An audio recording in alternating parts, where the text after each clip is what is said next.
하나님께서 여러분과 함께 하시고 이 시간도 말씀을 통하여 우리에게 풍성한 은혜와 복을 주시기를 바랍니다.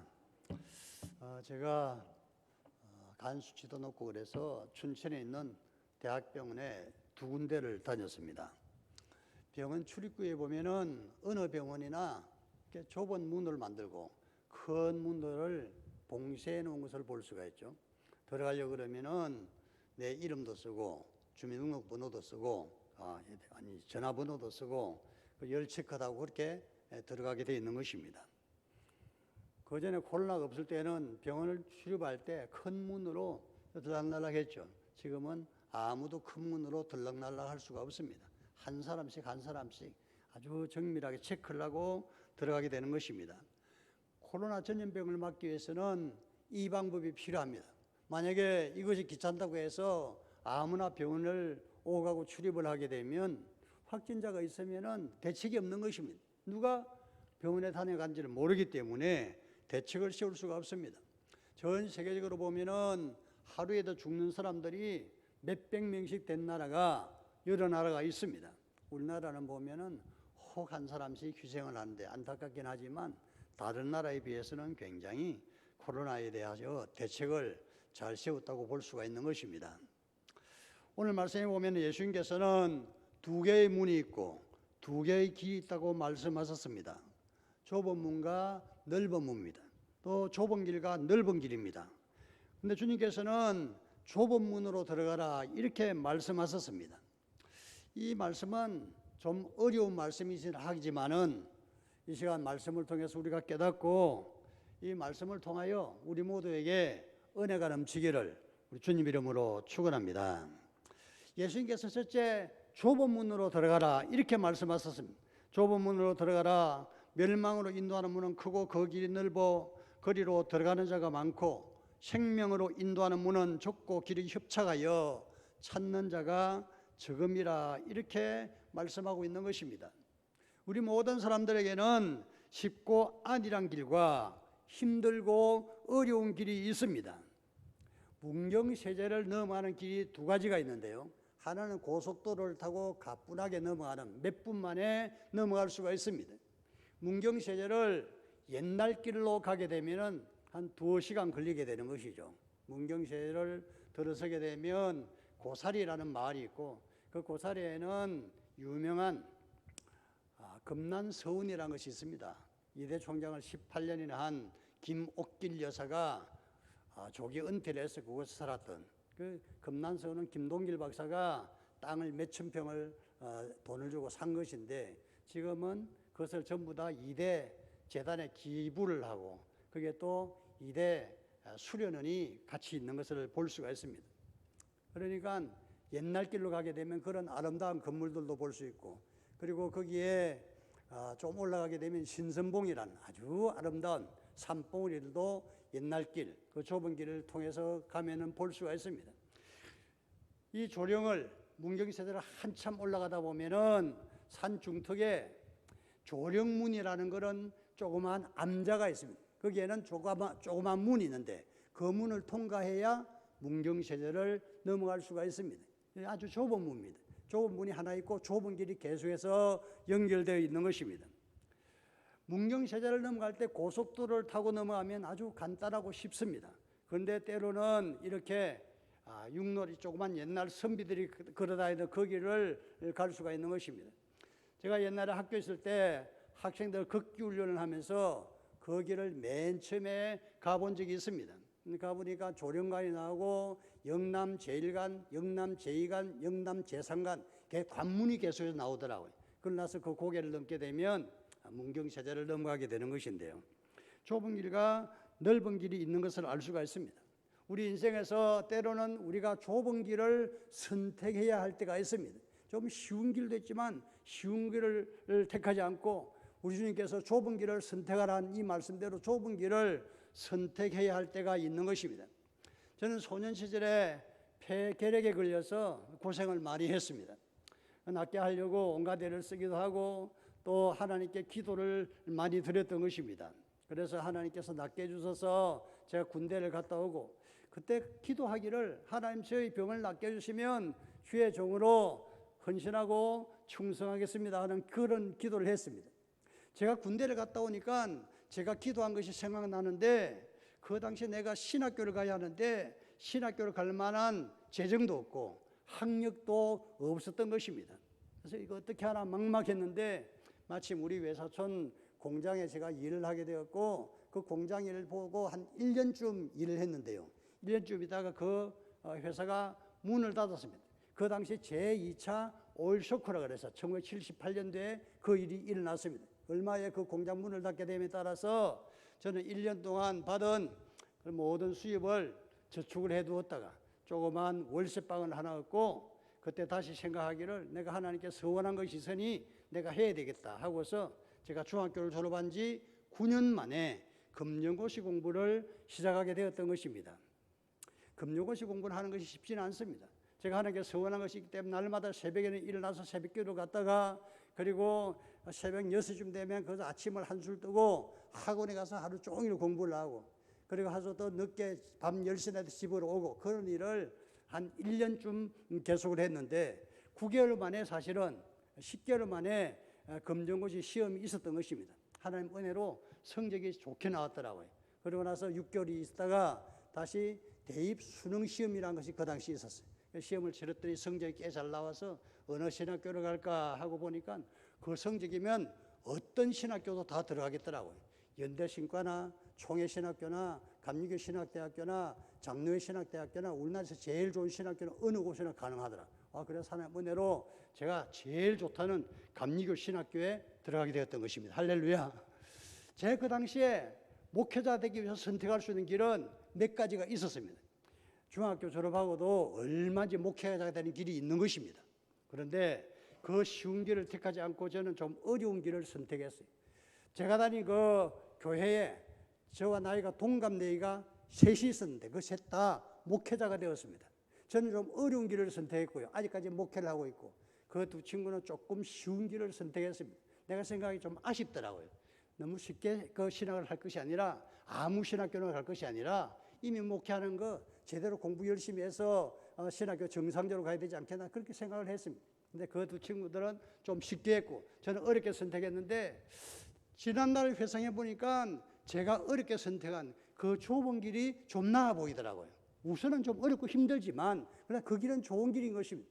저는 정식으로 신학대학교를 졸업하고, 그리고 그 후에는 정식으로 신학대학원도 졸업해서 그 당시 문교부에 석사학위를 등록하는 그 일까지를 했습니다.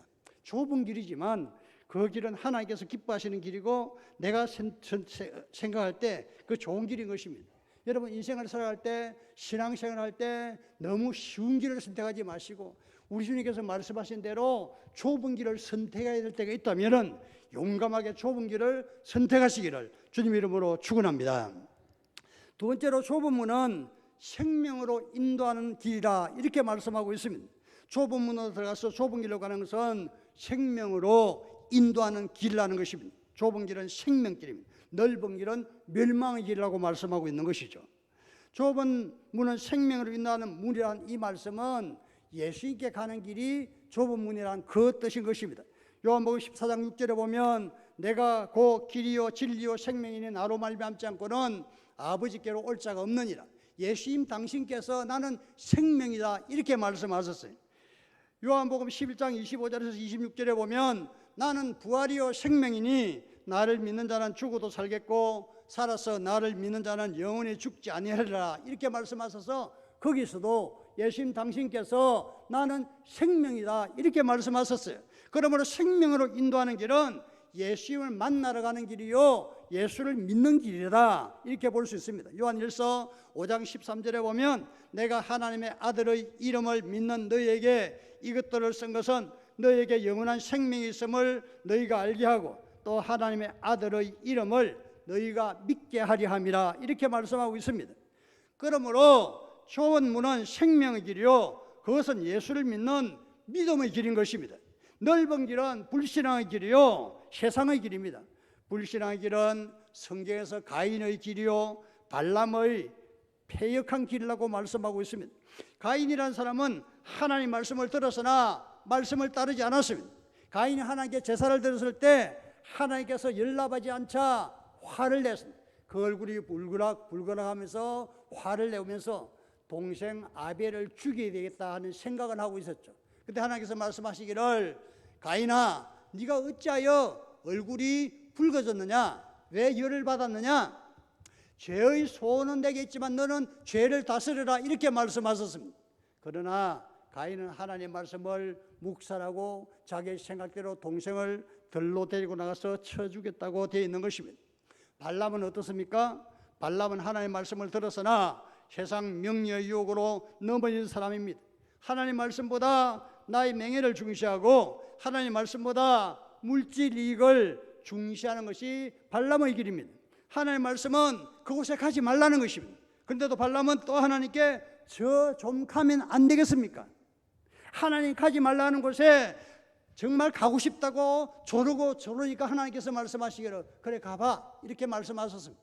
그래 가봐 하는 말씀은 너 가면 큰 코 다쳐 너 가면 안 돼 하는 그 말씀인데 하나님께서 한번 해봐 하는 그 말씀을 예스로 들었던 것입니다. 발람의 최후가 어떻게 된지 아십니까? 결국 가지 말아야 할 곳에 갔고 하지 말아야 할 일을 하게 된 이 발람은 나중에 모세가 발람의 이 완악한 이 발람을 자객을 보내서 킬러들을 보내서 암살을 하고 말았던 것입니다. 자기 생명이 죽을 줄도 모르고 지 마음대로 세상 명예의 유혹을 따라 살아가는 것이 발람의 길인 것입니다. 믿음의 길은 이것과 반대되는 것입니다. 여러분 믿음의 길을 가시기 바랍니다. 믿음의 길을 가게 되면 하나님께서 함께 해주시고 결국에는 우리를 풍성한 삶으로 인도하는 것입니다. 두 사람의 친구가 있었는데 어느 주일날 오후에 만나서 우리 주막에 가서 선술집에 가서 술 한잔 마실까 그렇게 의논을 하고 술집으로 길을 가고 있었는데 한참을 가다 보니까 그 산 언덕에 교회가 하나 나타나게 되었던 것입니다. 그 교회에 그 옛날에는 그런 일을 종종 했습니다. 거기에 그 주일을 설교 제목을 붙여놨는데 그 주일 저녁 설교 제목이 거기에 붙어 있었습니다. 설교 제목이 뭐였느냐 하면은 죄의 싹선 사망이라는 설교 제목이 붙어 있었던 것입니다. 그 설교 제목을 보고 한 친구가 나는 오늘 교회 가서 저 목사님 설교를 한번 듣고 싶어라고 말했습니다. 그러자 그 친구, 다른 친구가 아니 이 시간에 뭔 교회냐? 그냥 술집에 가서 술 한잔 마시러 가자 그렇게 말했습니다. 그러나 친구는 나는 아무래도 저 설교를 꼭 들어야 될 것 같아. 나는 교회 가야 될 것 같아. 너도 가자 그랬더니 나는 안 가겠다고. 가려면 너 혼자 가라고 하고 한 사람은 교회로 갔고 한 사람은 선술집으로 가게 되었던 것입니다. 교회를 갔던 그 친구는 정신을 차리고 믿음 생활을 열심히 했습니다. 1885년 우리나라의 아펜젤러 언더우드 선교사가 왔던 그 해에 교회 갔던 그 청년은 미국의 대통령이 되었습니다. 미국의 제22대 대통령 클리브랜드가 바로 그 사람인 것입니다. 그가 대통령에 취임한 며칠 후에 어떤 죄수가 감옥에서 신문을 펼쳐들었습니다. 그 신문에 큰 대문짝만한 그 기사가 미국의 제22대 대통령으로 클리브랜드가 취임했다는 그 기사가 나와 있었습니다. 그 감옥에서 그 신문을 펼치던 그 죄수는 30년 전에 술집으로 가고 교회로 갔던 자기가 술집으로 갈 때 교회로 갔던 그 친구인 것을 알아보았습니다. 우리는 때때로 하나님 믿는 믿음의 길과 세속적인 그 길 사이에서 갈등할 수가 있는데 여러분 이럴 때마다 가차없이 믿음의 길을 선택하시기를 바랍니다. 속된 길을 걸어가고 세속적인 길을 걸어가게 되면 그 끝은 별로 희망이 없는 것입니다. 사실은 이 두 친구가요 같은 대학을 나왔습니다. 킹스턴이라는 유명한 대학 법학과 출신인데 한 사람은 대통령이 되고 한 사람은 우발적인 살인사건으로 종신형을 선고받고 있었던 것입니다. 살인 의도가 있어 살인한 건 아니라도 여하튼 사람을 죽이게 돼서 종신형을 선고받고 감옥에서 있었던 것입니다. 수십 년 후에 후회해 본들 무슨 소용이 있겠습니까? 하나님 믿으실 때 잘 믿는 믿음의 길을 가시기를 주님 이름으로 축원합니다. 세 번째로 좁은 길을 우리가 선택했을 때 그 길을 벗어나서는 안 된다는 것입니다. 이미 좁은 길을 선택했으면 끝까지 그 믿음의 길을 달려가는 것이 필요한 것입니다. 길을 달려가다가 길을 벗어나는 것을 탈선이라고 말합니다. 윤리도덕적으로 잘못되는 것을 보통 탈선이라고 하는데 사실은 이 탈선이라는 것은 열차가 궤도를 달려가다가 궤도를 벗어나는 것을 탈선이라고 그러죠. 열차가 궤도를 벗어나게 되면 열차가 전복이 되고 열차에 타고 있던 수많은 사람이 죽거나 다치게 되는 것입니다. 탈선은 그래서 아주 위험한 것입니다. 신앙생활에 있어서도 탈선을 하게 되면 위험합니다. 그러므로 탈선을 하지는 말아야 되고, 만약에 선로를 벗었다면 다시 제 선로를 찾아 들어와야 됩니다. 기차는 선로 한 벗어나게 되면 스스로 돌아올 수 없지만 사람은 선로를 벗어나도 다시 제자리로 돌아올 수가 있는 것입니다. 선로를 벗어나는 것을, 선을 벗어나는 것을, 믿음의 길을 벗어나는 것을 성경에서는 타락이라고 말하고, 다시 회복돼서 그 길로 들어서 믿음의 길로 들어서는 것을 회개라고 말하는 것입니다. 회개하라 천국에 가까웠느니라 하는 이 말씀은 다시 믿음의 길로 들어서라 하는 그 말씀인 것입니다. 단순하게 윤리도덕적인 죄 하나를 뉘우치란 그런 뜻이 아니라 기본적으로 내 인생의 길을, 경로를 수정하라 하는 그런 말씀이 되는 것입니다. 만약에 누가 길을 벗어나면 아무리 열심히 가도 소용이 없는 것입니다. 내가 언제 목포에 신방을 가다가 경부고속도로 쭉 내려가다가 호남선으로 갈아타지를 못하고 경부고속도로로 간 적이 있습니다. 내가 생각하기를 이미 선로를 벗어난 거 끝까지 가버리자 하고 만약에 계속 간다 그러면 목포가 아니라 부산이 나올 것입니다. 제가 선로를 벗어난 것을 보고서 우리가 잘못 들어왔네 하면서 그 다음 영동인가 거기에서 유턴해서 돌아와야만 했죠. 돌아오는 것은 귀찮긴 하지만 그래도 돌아와야 되는, 그래야 제 목적지에 갈 수가 있는 것입니다. 만약에 벗어난 줄 알고도 끝까지 고집을 꺾지 않고 가게 된다면 형편없는 곳에 도달하게 되는 것입니다. 믿음의 길을 달려가는 사람들은 자신이 과연 바른 믿음의 길을 가고 있는지 점검하고 확인해 보아야 합니다. 나는 주님의 말씀을 순종하고 있는지를 점검해 보아야 하는 것입니다. 고린도서 13장 5절에 너희가 믿음 안에 있는가 너희 자신을 시험하고 너희 자신을 확정하라. 예수 그리스도께서 너희 안에 계신 줄을 스스로 알지 못하느냐. 그렇지 아니하면 너희가 버리운 자니라. 이렇게 말씀했습니다. 내 자신이 믿음의 길을 가고 있는지 그렇지 않은지는 성경 말씀을 읽어서 알 수가 있습니다. 사울이라는 청년이 있었죠. 그 청년의 집에서 기르는 소를 잃어버려서 소를 찾아서 온 사방을 돌아다녔습니다. 소를 찾지를 못하고 돌아다니는데 그 사환이 말하기를 이 동네에는 하나님의 거룩한 선지자가 계십니다. 그런 말을 했습니다. 그래서 이 사울이라는 청년이 우리가 그 선지자님에게 가서 한번 물어보자. 그런데 선지자님에게 가려고 하니 돈이 없구나 그런 말을 했더니 그 사환이 제게 동전 한 입이 있습니다 하고서 돈을 꺼내들었습니다. 그래서 그 돈을 가지고 선지자 집에 갔더니 그 선지자가 사울이라는 그 청년을 보고 신탁을 하기를, 하나님 말씀을 전하기를 온 이스라엘에서 사모하는 자가 누구냐? 바로 그대가 아니냐? 하면서 그가 이스라엘의 왕으로 선택된 것을 알려주었던 것입니다. 그러면서 소는 이미 찾았으니 집으로 돌아가라 하는 그 말을 했습니다. 이때만 해도 사울은 정말 겸손하고 믿음이 좋은 사람이었습니다. 사울이 드디어 왕이 되었을 때 하나님께서 사울에게 첫 번째 미션을 내리시는데 첫 번째 명령을 내렸어요. 너는 왕으로서 이 일을 해라고 하나님께서 말씀하신 것이 뭐냐 하면 아말렉과 전쟁을 해서 아말렉에 있는 모든 것들을 도말하라 하는 도말 명령을 내렸던 것입니다. 도말 명령은 뭐냐면 모든 사람들을 죽이고 모든 양떼들, 소떼들, 살아있는 것들 다 진멸하는 것을 도말이라고 말하는 것입니다. 어떻게 보면 굉장히 잔인한 전쟁입니다.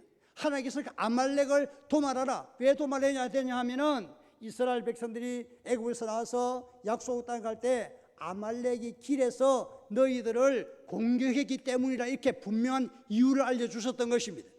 그런데 사울은 아말렉과 전쟁에서 승리하면서 아말렉 사람들이 기르고 있던 수많은 양떼와 소떼들 수만 마리를 죽이지 않고 끌고 왔던 것입니다. 그래서 하나님의 명령을 어기는 것입니다. 사무엘이라는 선자가 사울에게 나타나서 내가 듣는 이 양떼와 소떼의 울음소리는 무엇입니까? 하고 물어보았습니다. 그래서 사울이 말하기를 내가 이것은 하나님께 번제와 희생제를 드리기 위해서 잡아왔습니다. 그때 사무엘이 사울에게 한 그 말이 유명한 말입니다. 순종이 제사보다 낫고 듣는 것이 수양의 기름보다 나으니 거역하는 것은 사신 우상을 숭배하는 것 같다고 사울에게 엄격하게 책망을 했습니다. 문제는요, 그 이후에도 사울이 제 버릇을 고치지 않았다는 것입니다. 하나님의 말씀을 한번 어긴 사울은 계속해서 하나님의 말씀을 어기고 종당에는 그 가문이 멸문지화를 당하고야 말았던 사실입니다. 하나님의 명령을 우리가 어길 수가 있습니다. 하나님의 말씀을 책망을 듣고서는 그 말씀 어긴 것을 회개하고 다시 제 경로를 찾아가야 하는데 그렇지를 못했던 것입니다. 여러분, 사울이 왕이 돼서 하나님의 말씀을 순종했다면 얼마나 좋았을까요? 그가 그렇게 해서 살아가던 아들 요나단이 제2대 이스라엘 왕이 되지 않았겠습니까? 그 가문이 번창하고 빛나지 않았겠습니까? 그런데 그가 하나님의 명령을 거스림으로써 그 자신뿐만 아니라 모든 가족들이 비참한 신세가 되고야 말았던 것입니다. 믿음의 길을 달려가다 우리는 내 안에 그리스도께서 계신지를 수시로 확인을 해보아야 합니다. 만약에 내가 그분을 내 마음에 모시고 계신다면 그분은 나의 인생의 주인입니다.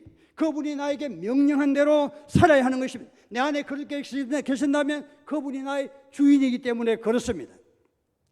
어떤 성도가 계속해서 이 근래 교회를 나오지 않아서 아니 교회를 나오지 않을 뿐이 아닌데 왜 안 나올까 하고 만나서 왜 교회를 나오지 않는지 물어보았습니다. 그랬더니 자녀들이 교회 가면 안 된다고 해서 교회를 나오지 않는다고 그런 말을 하더라고요. 그럼 앞으로는 어떻게 할 거예요? 여하튼간에 이 코로나 끝날 때까지 교회 못 나갈 것 같다고 그렇게 말을 하더라고요. 그러면서 그 아이도 교회를 나오질 않아요. 부모들도 교회 나가지 못하게, 아이들도 교회 나가지 못하게. 여러분, 교회 나오는 괜찮은 것입니다.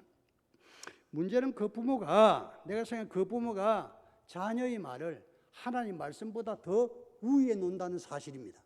이거는 자녀가 하나님 자리에 앉아 있는 것입니다. 여러분, 자녀는 정말 귀한 존재지만 자녀를 하나님 자리에 놓아서는 안 됩니다. 하나님 믿는 우리는 분명히 들어야 할 말씀이 있습니다. 십계명 출애굽기 20장 8절에 보면 안식일을 기억하여 그날을 거룩하게 지키라 그렇게 말씀하고 있습니다.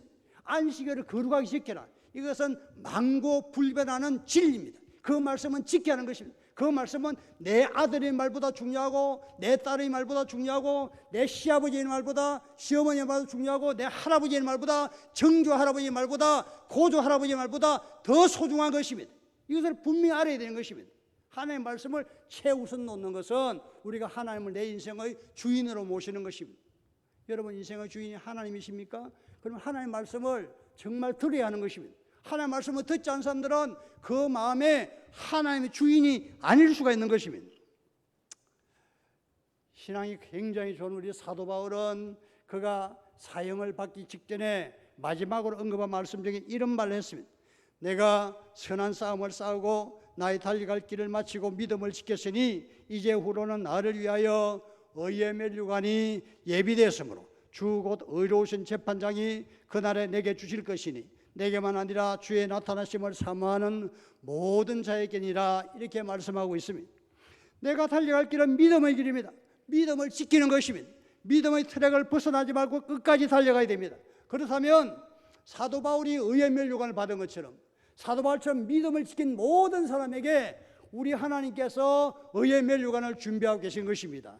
이미 믿음 생활하신 여러분들 믿음을 잘 지키시기를 바랍니다. 믿음의 길을 벗어나지 마시고 그리고 끝까지 마지막 최후의 순간까지 믿음을 잘 지켜서 의의 면류관까지 받으시는 우리 성도들이 되시기를 주님 이름으로 축원합니다. 기도합시다. 사랑하는 우리 하나님 아버지, 오늘 말씀을 통해서 우리에게 귀한 은혜와 깨우침을 주신 것을 감사합니다. 예수님께서 좁은 길을 선택하라 말씀하셨고 우리가 좁은 길이신 그 믿음의 길을 선택한 것을 감사합니다. 우리 하나님 아버지, 우리 모두는 다 이 믿음의 길을 벗어나지 않고 끝까지 달려 마지막 날에 주님 앞에 설 때 의의 면류관을 받는 복된 성도들 되게 하여 주시옵소서. 예수님의 이름으로 기도합니다. 아멘.